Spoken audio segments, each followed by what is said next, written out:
All right, so great to see so many faces here to talk about such an important subject, right? I'm gonna talk a little bit about myself. I am Agatha Martello. I am a conservation biologist. I am also the president and the owner of More Than Gardens. We are a regenerative landscaping company. We've been transforming gardens into a nature paradise, right?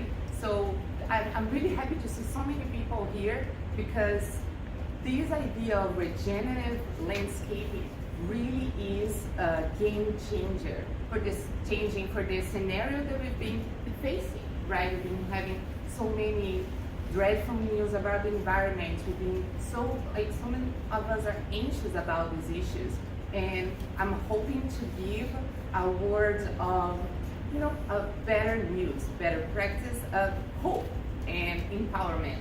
Because when we have a little piece of land, we have power to transform really this reality that we're living. So, so what is the current scenario, right? We are seeing here, these landscapes are the majority of the landscapes that we see on Long Island. This garden that we're looking here, it's so neat and made up, so tight. This is unfortunately a sterile environment. There's no life. It's not promoting anything to anyone, right? So it might be nice and neat, tight, but unfortunately it's not sustainable anymore. So how do we get here? Why are we here? What's going on? What is the current, right? What is happening? We have been using and modifying the landscape for as long as we are on Earth. We have been making scientific discoveries. This is great and allowed us to really produce more food, to adapt the land to serve us in, humans, right? We want everything faster, we want everything bigger, we want everything better. But in that way, we are not really considering the time of nature. All these things have consequences. And actually, we start ignoring what the new data is telling us, that it's not really working. And because of that, we are paying the price, right? We all of us, we're seeing the news. We are, or we should be, worried. We are worried because we are seeing all these negative things reflecting finally, and the bill always comes, right? We always have the consequences. So what are we seeing? What are the things that are so common? Last year, for example, we had a terrible drought. We've seen not only in New York, but we've seen different states facing terrible droughts, real consequences that are coming back to us. We're always seeing I don't know if you are updated to that, but the bay is the sounds, the Long Island sound, it's so polluted, and that is completely related to the way that we've been acting towards our landscape. All those fertilizers, all the things that we keep putting into our garden, everything gets washed out by the rain, and it ends up in the ocean, in the bay, causing the red eyes, the brown pallets, all of this is directly related to the things that we've been doing. And landscaping, unfortunately, is a huge factor for that. These old ways that we've been using. We've been seeing a lot, if you drive early morning, so much water that has been wasted. With the crazy sprinklers that we've been using. If you walk early enough, you will see everything goes to the sidewalk. Everything goes right to the drain. That is not good for anyone. It's not good for our civil system. It's not good for the ocean that's going to receive all the water. It's not good for ourselves because water is a finite resource. It's not something that we can plant again, that we can grow again. It's not. If we use and pollute our water, it's going to end, and then we're going to have to use machines. Imagine that scenario. We're going to have to buy it only. That's going to be the only way to us to have clean water, and that is not a sustainable scenario. We're always seeing a lot of soil loss. so much erosion, the soil is unprotected, so we've been losing that. We've been losing organic matter that compounds the soil, that makes the soil alive in itself. So it's terrible soil loss that we've been facing now. We also been facing a lot of loss of biodiversity. It's a terrible issue. I'm sure everybody's here loves nature enough to be here this time of night. So we are facing, where are the birds, right? We are facing a loss of birds. We are facing a loss of pollinators, butterflies. People talk about it all the time. Save the monarch, save the bees. And that first garden, that green garden that has nothing on it, it doesn't provide to the bees, it doesn't provide to the butterflies, it doesn't provide to the birds. And not to mention the climate change. We don't have any trees anymore. All the grass, it reflects so much of the sunlight into the atmosphere, heating it up again. So we don't have ways to sustain all of that, right? Oh, terrible news so far. But let's change the pace, because there are better ways. There are much better ways that we've been studying. There's science now that even though it's telling us, well, it's not great the way that we are doing this, but there are new ways for us to look at things. So we're going to combine science alongside with popular knowledge, because we have traditional communities that have been working the land in sustainable ways, and we're harvesting this knowledge and using for ourselves, applying what all this knowledge from years and years ago with the science that we've learned. We can bring it to our properties and make it so much better. And let's see, so ideally, right, for us to be able to have that to ourselves, the idea to have this regenerative and sustainable garden, it doesn't mean that it's going to be a jungle, that it's going to be crazy, that we're going to knock it all down and turn into something completely new. It can be simple, it can be little by little, it can be easy. So the idea is to have a beautiful, sustainable garden, needs, adapt for human use. You're not going to be in a jungle. Not. And the idea is to use minimal inputs. It's not going to be using too much fertilizer. It's not going to be using too much water. The idea of sustainability. It sustains itself, right?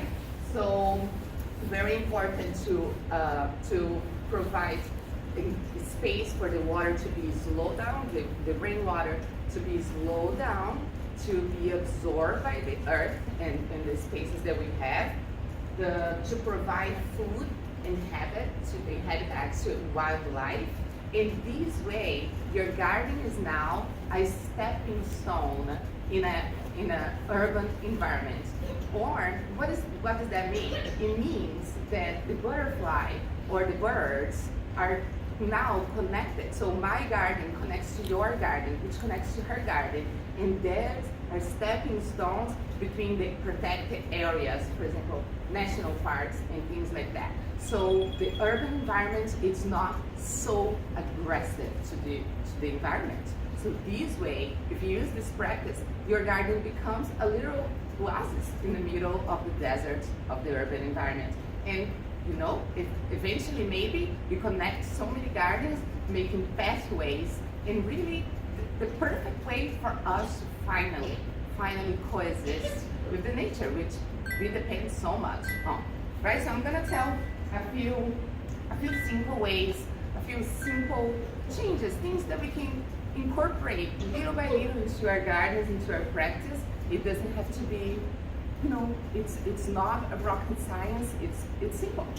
So the first thing that I would like to talk about, the first tip that it's very important for any garden design, if it's regenerative or not, is to know your plants. Know the plants that you have currently in your garden, and know the plants that you plan on adding to your garden. Before you buy anything, find out how much light that plant needs, how much water that plant's gonna need. Because a plant that it's not placed in the current area where it's happy, where it's supposed to be, it's a plant that is gonna be susceptible to diseases, it's a plant that's gonna be susceptible to pests, and it's not going to perform well. So it's going to be a little frustrating for you as well. So when you know these things, when you know, for example, the place of orange of the plants, because not necessarily we're going to use only natives, right? Only plants from Long Island. There are several other plants that are not aggressive. They are the responsible ornamentals that can be used in your garden as well. Ideally, when you have that plant, for example, the rosemary. Rosemary is a plant that I love. It's not native. It's from the Mediterranean. You need special soil. It needs special sun. So for you to think about, okay, so it's from that region. That's how the region is. Then I kind of know what does that plant need, and you offer that in your garden. Very important to know the spreading habit of that plant, because if it's, for example, we talk about a lot of invasives and aggressive plants. These are two different terms. A native plant can be aggressive and have an aggressive spreading habit. For example, the black-eyed Susan. So when we plant it, we know that when we plant it, we have to make sure it has enough space, it has enough room for it to spread. But it's a but it's a native, so we can't say that it's an invasive. However, if it's an exotic plant with aggressive spreading habit, you should not have it in your garden, and that's when it's classified as an invasive species, because it's going to take over, it's going to go to places that you don't know, and because it's from somewhere else, it doesn't have natural competition, doesn't have natural predators or nothing that's going to eat it and control its growth. So that's when they become aggressive and bad for the environment, because it competes with the plants that are native from the area. And the plants that are native from the area, these are the ones who are going to provide for the actual micro environment for the plant, for the birds, for the butterflies, because the species that are here, the birds that migrate, the birds that are there commonly in this area, they are the ones who evolved to eat what was grown here. A lot of bugs are species dependent. So a lot of butterflies, a lot of bugs are species dependent. That means that they only lay their eggs, or they only eat certain species of plants.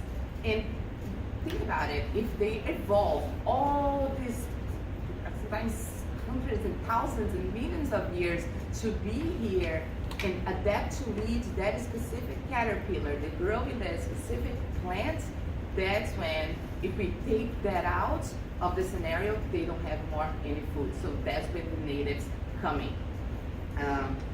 Okay, so I'm gonna give a few species of native plants. They are my favorites. I like adding them to the gardens. And first, the trees. These are in the picture. It's a combination of a red bud and dogwood, flowering dogwood. They are my favorite ornamentals. Great flowering for spring. Great substitution for that whipping cherry, for that cherry that it's Japanese. It's not from here. Not providing for anyone. These plants are going to provide for the animals here. Beach pine is a great evergreen, short, and resistant to the climate change. Actually, all these plants here are climate resistant. So now that we're seeing a longer periods of heat in Long Island, these plants are more resilient to that change, less likely to die. So elms, oaks, blackgum, the eastern red cedar, they're excellent choices. The oak is considered, all the oaks here, they're considered keystone species. And keystone species are species that provide for so many of the wildlife around that having even one in your yard is a huge, it makes a huge difference for the environment around. Okay, shrubs that I love blueberries. They're great. Low bush, high bush. They're all natives from here. They're beautiful, and we give you blueberries. They're great. Inkberry is a great evergreen. Has a pretty black little berry. Very nice to have. The arrowwood viburnum, great, robust, very beautiful plants. Bearberry is very nice too. The red twig dogwood looks beautiful in the winter. I love those plants, highly recommend them. Perennials, my favorites. I always add perennials in the gardens. I find them very, very great for pollinators and things like that, to add color and texture. Favorites, coneflower, love it. Even if you have an organic garden, you can even use these plants for yourself to make tea out of the coneflower. It also has a strong spreading habit. Great for you to have.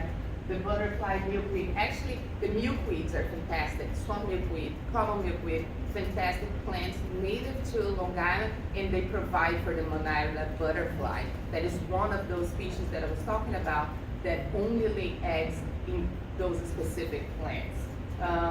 The black-eyed Susan, even though it's aggressive, I do love it. It has a great pop of color, and you can cut them and bring them inside. Love it, they're really pretty. Rebound, fantastic. Tall, nice spreading habit also. Great for teas. Joe weed, beautiful, tall, native, perennial. It's wonderful for attracting butterflies. Very tall, you put it in the back of the garden. Awesome accent view. And the New York aster. It's a little bit, I'm gonna say, it's a little bit unkept, makes a little bit of a mess, but keep it in the back. Leave a little area for it to grow. It's beautiful, flowering in the fall. It's nice for that nice succession planting that we want to see, succession blooming that we want to see throughout the season, right? Right, these are my favorites. Actually, there's a nice, very nice list of native plants that you can use from Long Island in the town of North Hempstead website. Fantastic list. All right, so another good things for us to do, important for us to start doing in our gardens, is to build back the soil. So for us to build back the soil, the main element that we have to consider is organic matter. Organic matter is actually only it composes only 15% of the soil, but it's the glue that keeps it all together. All the minerals and things like that, the organic matter is what's gonna literally build it up. All the soil that's been losing, sand and erosion and things like that, we build it back up with organic matter. Very important to protect your soil. Unprotected soil, it's not great, it's unhealthy soil. So it gets susceptible for rainwater to be washed out. It gets beat up by the sun, so cover your soil. You can cover your soil with mulch, with ground covers, but very important to cover it. Before anything, let's say even before you adding organic matter and compost to your soil, it's very important for you to do a soil test. And I see a very minority of people and landscaping companies doing that. It's super easy to have your soil tested. You can get a little sample. You have to test each area separately. Put it in a little Ziploc bag, put it in an envelope, send it. You can send it to Cornell University, it's fantastic for that. The Brookings College also does that. And you can find many online, private labs online. You can find them and they will test the soil for you. And very important, a point that it's crucial. Don't use chemicals on your soil, don't use even organics. Try to avoid the weed killers, pest killers, because they're gonna kill the life that is in the soil. And this life, I actually tried to make a video with my microscope because I wanted to show the really small wildlife, but the image wasn't coming so clear. So I got this little gift here. So all these elements, they're for us a little yucky, and they are the ones who are gonna break the organic matter. For example, the leaves, the leaf litter, they're the ones who are gonna break it. And they're gonna break into small enough pieces and nutrients, and that's how the plants are gonna be able to absorb it. Without them, there's no absorption of nutrients. So don't use them. Using even organic, try to avoid as much as possible. And we're gonna talk about it a bit more, how to prevent, pests and bees and things like that. Okay, so a little basic about composting. This is not a composting talk, but very, very basic for you to be able to do in your house. There are several types of compost, right? You can see here, this is actually in kernel extension in this metal. So you can have, I'm a compost enthusiast. I have all types of compost. So look at that. With a compost, a rolling composting ball. We also have, so we have those big bins that you just have, it's practically a pile. These big ones, the brown wood, are great for yard waste. The only thing is you have to move the compost around. There's the tumbler, there's the warm towers. They're all great for you to start your composting. Composting needs 4 things to happen. It needs water, oxygen, carbon, and nitrogen. That's it, right? That's what it needs to happen. All these elements. The water carbons, the carbon, right? The browns and the nitrogen. Browns, they are leaves, paper, more the dry things. While the green ones, the rich in nitrogen, are leaves, organic matter, like food scraps and things like that. Especially greens, you're gonna see a high level of nitrogen, leaves and things like that. It's good for you to keep a proportion of 2 parts of carbon for 1. Some people do half and half. I find that it gets a little too kind of mushy, so I find 2 parts per 1 gets a more solid. Just keep an eye on it, don't let it dry out. Wash it, like water a little bit every once in a while. Don't let it damp it's too much, but you're gonna have that feeling. And for you to know that's working, in the process of decomposition, it's gonna reach 130 degrees. So you're gonna have your little thermometer, you're gonna poke your pile or whatever you have, and if it's reaching that temperature, you're gonna know that's working. What can be composted, right? You can compost most fruits, vegetables, organic matter. Everything that's organic matter, everything that was once alive can be composted, right? The only thing that I don't really recommend for you to compost in your house is meat and dairy and oily and greasy stuff, because that can attract wildlife, so I would avoid that. And if you're using the compost for your vegetable garden, I would not recommend composting manure. Okay, so because you have to really make sure that the pile temperature gets really high for you to kill the bacteria that you have in manure. So I don't recommend if you're using for food. If you're using just for your ornamental garden, that should be fine. Okay. All right, so let's talk a little bit about irrigation practice, right? It's not, unfortunately, we are not in a perfect scenario. The climate is weird, the weather weirder, so we have to adapt it. For example, when we have droughts and long periods of droughts, when we have long periods of without crops, right? We don't have enough water, we have to provide external water from the town system.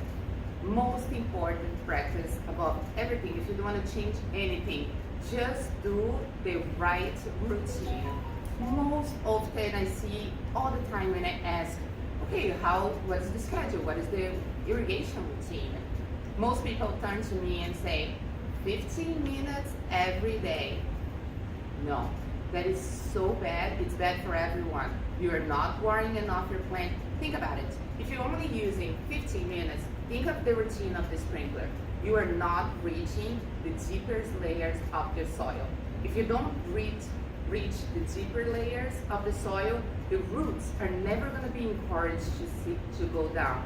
Shallow roots means a weak plant, and that's the most important thing, right? It's the roots of the plant. It's how they absorb everything they need. If they're shallow, they're not going to actually not going to be able to reach where the nutrients are and all of that. Great. So the idea is to use the minimum, less water as possible, right? So let me give you the right way to water.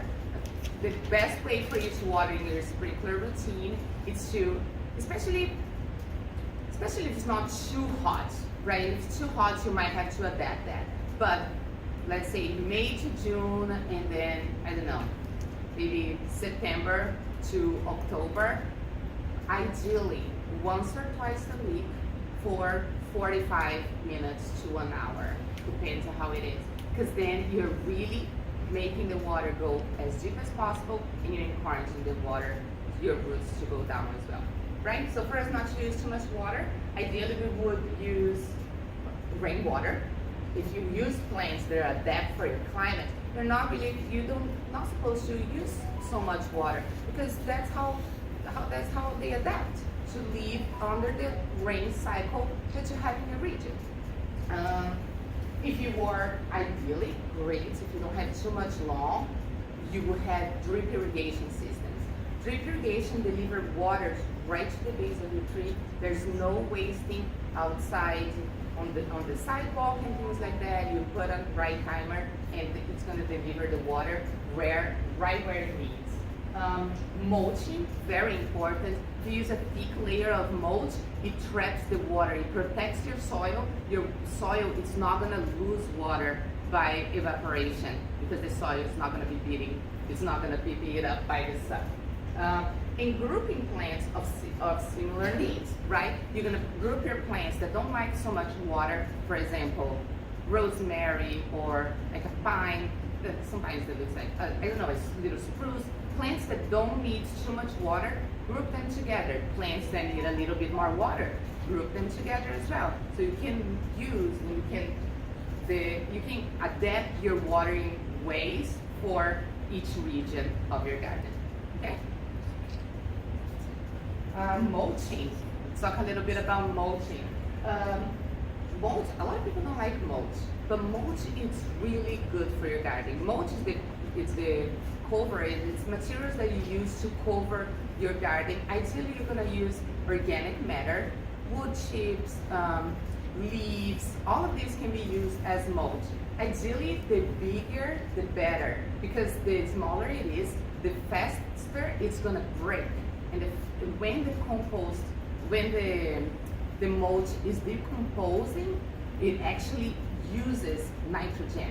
So it can end up pulling nitrogen for the soil. So I do recommend a little bit large. I'm sorry, I just wanted to ask you, what about pine needles? Pine needles change the pH of the soil.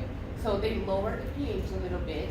So it's good for you it's great for rhododendrons, blueberries, things that like the low pH, but keep that in mind. That's the only thing, okay? And that's good too, for you to know the material that you're using, right? Because of these kind of, there are some certain plants, certain trees, for example, just read the other day, it's not cedar, I forgot, but I can get back to you. There's these plants that can actually repel growth. It stops plants from growing. Black walnut. Is that it? Yeah, I read yesterday. Yes. So the black walnut, then it stops. It has a hormone, has a elements in their wood that it stops growth from the other plants. So a lot of people say for you not to do that, but I think it's a good idea. It's worth a shot to use wood chips from tree services. It's true. You have to be very careful. Make sure the plants, if it is an organic company, better, and always use it if it's aged for you to eliminate diseases and pests. So you can do it in a community garden. That's a great idea, because they're gonna deliver 20 yards of mulch for you. Put it in a pile, save it for a year. And then if it starts decomposing, you understand, okay, now it's safe, let's put it in, let's use your garden. So that's how it's safe to use. Right? Okay, so for better ways for us to control the weeds, right? Instead of using weed killers and things like that, we do mulch. Thick layer of mulch, 2 to 4 inches, really stops the weeds. A lot of people try to use landscaping fabric, sometimes a layer of mulch on top of it. I do not recommend. 100% of the time, you're still gonna see weeds, and usually we do have the landscaping fabric that it's made made out of cotton, organic material. The majority of the landscapers use plastic. That is really bad. The seeds and plants, they come from the air. The birds are throwing seeds, the squirrels all sometimes digging holes in that little plastic. You always gonna have the weeds, and eventually that's gonna be full of roots growing through those roots. You know, seeing them breaking concrete, they're really strong. So eventually you're gonna get a yucky mess of plastic and roots, and you don't want that. So ideally you're gonna use organic material that is gonna be broken down, you know, and the process of breaking it down also feeds your soil. It's also a positive thing, and so you're stopping weeds, holding humidity in your soil, and feeding it with the process of decomposition. Another thing great for you to do is to plant it back together like that. If you don't have room, there's no space for the weeds to grow. It's too much competition, fantastic. A lot of people like to have the space in between the plants, but ideally it's a higher maintenance garden for you to do it like that. If you were to do, let's say it's hardscape, right? If there's a bunch of weeds growing in a hardscape, that happens sometimes. You want a neater look. Ideally, let's use fire. You can torch them. It's a lot of fun. Be careful not to put anything. It is. Be careful not to set anything on fire. But there's this blow torches. You go. It doesn't damage. It's, you know, check the surface. It usually doesn't damage anything. And like I said, it's great. It's good in a bad day. You can also do, when it's softscapes, you can do smothering. What does that mean? You can use some material you lay on top of, let's say you're trying to remove grass, or there's an invasive, I don't know, Asian pennyworth, which is a long weed that's called. And if you want to get rid of that and you don't want to use weed killers, you can put layers of cardboard or clear newspaper. You cover that up, make a thick layer. Cardboard, only one layer if you're using newspaper, 6 layers minimum. Overlap the edges, cover with a little, some people don't do that, I like doing that. Cover with a thin layer of compost and leave it there for a few months. A couple months, everything's gonna be gone. It's gonna be a beautiful, rich planting site for you. And plant ground covers too. Ground covers are great. Same principle of competition. Weeds are not gonna come where there's no space for them. So that's a good place. All right. So the pest control. Pest control it's a little tricky, but the idea is a happy garden. A garden. It's a healthy garden, right? You don't. If you see. If it's happy, there's a problem, you can always check your soil. Does it have the nutrients? Is it in the right space? If the plant is getting everything it needs, it's gonna have everything it needs to fight the pest. The cell walls are gonna be stronger. It's gonna be able to fight diseases. That, of course, I'm gonna say it is an ideal scenario. If you were to use, if there's terrible spread of something invasive that it's, your plant's just couldn't face it, and you need to use pesticides, use organic labels, and make sure you use the right directions. That's the most important. Read the label, use the right directions, because if you don't, it's gonna be washed out to the soil. A lot of our pesticides are non-selective. That means they're not gonna, for example, you're trying to eliminate like spider mites. It's not gonna say, oh, this is just for spider mites. Some are like that, really rarely. Most of them are discriminatory. So they're gonna kill everything they see. And that's when, ideally you would do a physical removal, ideally you do something very mild. I like using a lot coconut soap with water. That's fantastic for a lot of plants. Try not to use it under a sun, a beating hot sun. Use it in a, in a cloudy day. That would be ideal. So just be careful. Just be careful with what you're using. You can use the terran plants. That's actually my favorite way. There's a lot of plants that emit hormones, pheromones that stops white flies, bugs, insects, and even deer. Oregano, rosemary, all these plants are known to deter deer. So instead of having marigolds, here the case, it repels so many bugs that eat the vegetables. You're gonna see a lot of people that have traditional vegetable gardening. Where would you place these naturally charred plants? You can place it. I plant Situated on- like a shield, really. You can do around the plants or in between to make rows. Like in this case here, they have the marigolds in a row. I like, I'm a designer, so I like placing them very cute around the garden, so they blooming out. And it's nice too, because they also attract pollinators. They're gonna help out. But I think as a shield, so I don't want anything to come here. I'm gonna, let's say if I have a cabbage patch, I'm gonna plant my marigolds around both sides, so nothing comes to it. Or you can use, for example, if there's a deer problem, you can use a physical barrier. If there's birds attacking your blueberries, planting not for the birds, but the ones that you love, you can cover it with nets. And companion plants, which is the idea of the pairing plants. They're plants that with these pheromones, they actually help each other. So, for example, tomato and basil. The basil repel the bugs for the tomato, and then the tomato actually adds things to the soil that help the basil grow.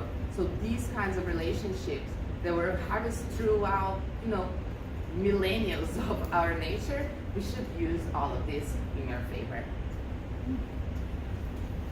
Alright, so I'm going to talk a little bit about some other sustainable practices that you can add to your garden. You can add rain gardens to your space. Rain gardens are gardens designed in the lower, they're placed in the lower space in your garden where all the water, the rainwater, is going to flow to it. It's going to have several layers of different porous material, and that's used for it to, serve for it to slow down the water. For instead of the rainwater being washed out all to our sewer systems, it's going to stay in your property. It's going to, instead of overwhelming the systems and pollution and causing pollution and all of that. Same thing for the permeable pavements. There are several new technology. They're creating these pavers. If you go, there's Clark's Botanical Gardens. There's permeable pavements around the parking lot. Same thing for the Planting Fields Foundation. Really great example of a whole parking lot that is permeable. So the same principle with the rainwater. Instead of it losing rainwater, the water gets absorbed. It stays on site. That's what we want. Reducing our lawn. Some people are a little worried about that, but that's one of the best things you can do. You just make your garden beds a little bigger. Around the tree, plant a little bed around the tree. You don't have to reduce it all together because it can get scary. So what's my neighbor is gonna think? But if you make a little, a bed a little bigger, a little new garden over here, just, that's the lawn has such a thick root and shallow root system usually that doesn't absorb the water as much as a garden bed. So that's important for us to consider too. Not to mention that lawns require fertilizer because they're not from here. So they're going to require fertilizer. They're going to require so much water. They reflect the sunlight. So there's all these terrible things about the lawn. And how much are you using it really? Honestly. Important also for you to, honestly, now there's a lot of legislation being passed on Long Island about electric tools. The gas tools are really terrible. Gas blowers, I don't have a number, but gas blowers are equivalent to like 3 or 4 cars on the street. I can give you the correct number, but it's a crazy amount. So even for the worker that's going over there, it's really, all of that is going to the air. Not to mention the noise pollution, but it's really terrible. So the tools for landscaping, the traditional gas tools for landscaping are not great for us. They are harmful, and they contribute to to the heating of the atmosphere. In that same mindset of a weather, a climate-friendly landscape, ideally block your AC units. If you have an AC unit, if you block it, it becomes way more efficient. It stops losing heat and power for the sun that's beating up over there, and if you block it, it actually makes it, it's like 30% more efficient. It's a really great number. The same way, you can use wind barriers. In the winter, you can make, if you know the northern winds, where it's coming from, make a wind barrier, tall trees blocking the winds, a few layers. There's few, if you plant them in zigzag, you're gonna block in the cool winds in the winter, and your water is gonna be much warmer, and you're not gonna need as much heating.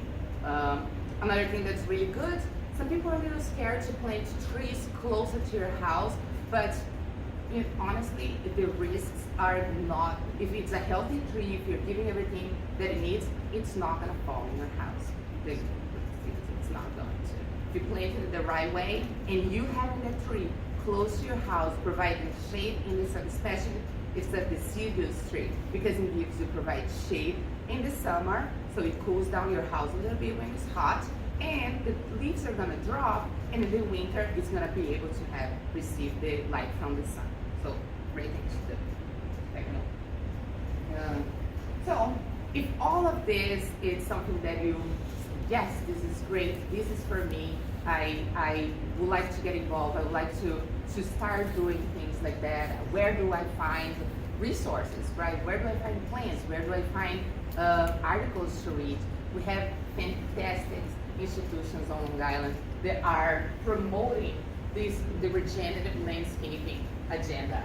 So we have Rewild Long Island. They promote native plant sales, which is really great. The Long Island Native Plant Initiative.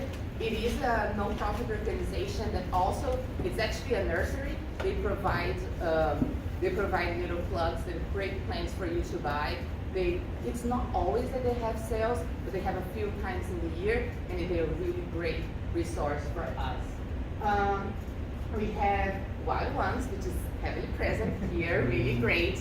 They are working with strong legislation to actually make these things happen. They're just passing a tree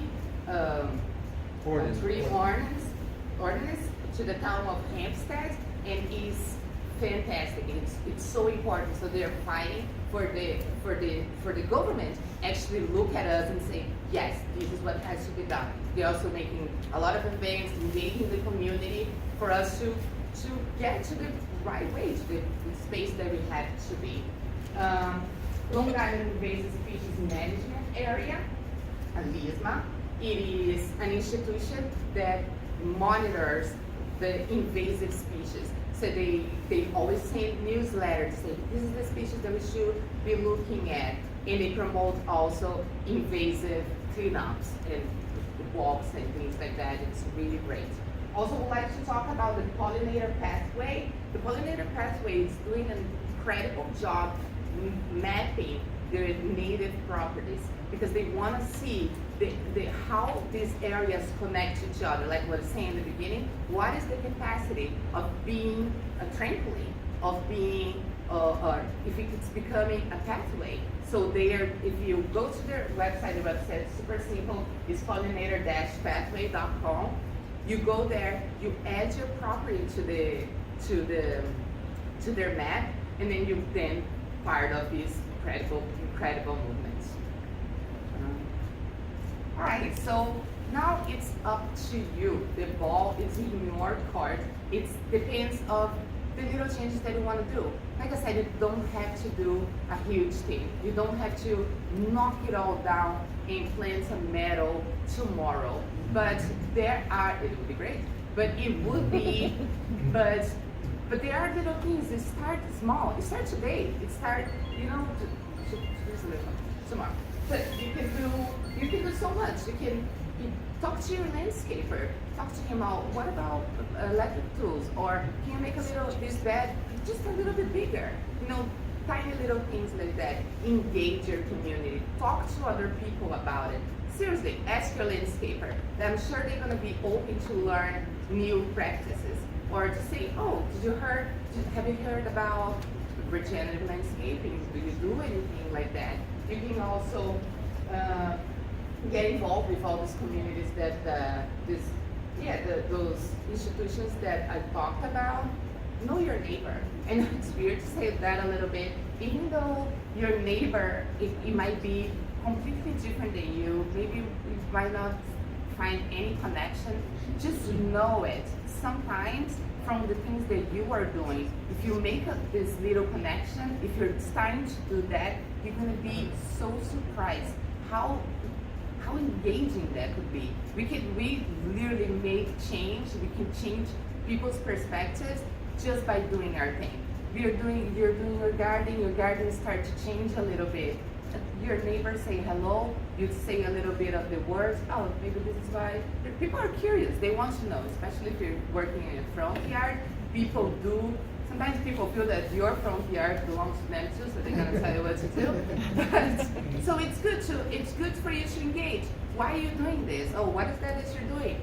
Tell the words, give a little bit of this, start the conversation, because that's how we've been too disconnected. And I feel like this connection, this is part of the problem. This is one of the reasons why we don't care, because the tree that feeds me, that provides my tree, it's gonna provide the same air to you. The butterfly, and it's gonna pollinate the fruits that you're gonna eat. So there's no property boundaries for nature, and that's really important for us to consider. Every choice that you make matters. Very important for you to seriously allocate your dollar for people who are in the same page as you. Everything that you do it's a choice. Every choice that you make, it's what's gonna make the future of it.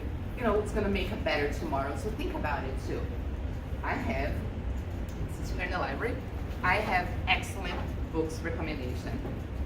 Nature's Best Hope it's a book by Douglas Tallamy. I'm a crazy fan.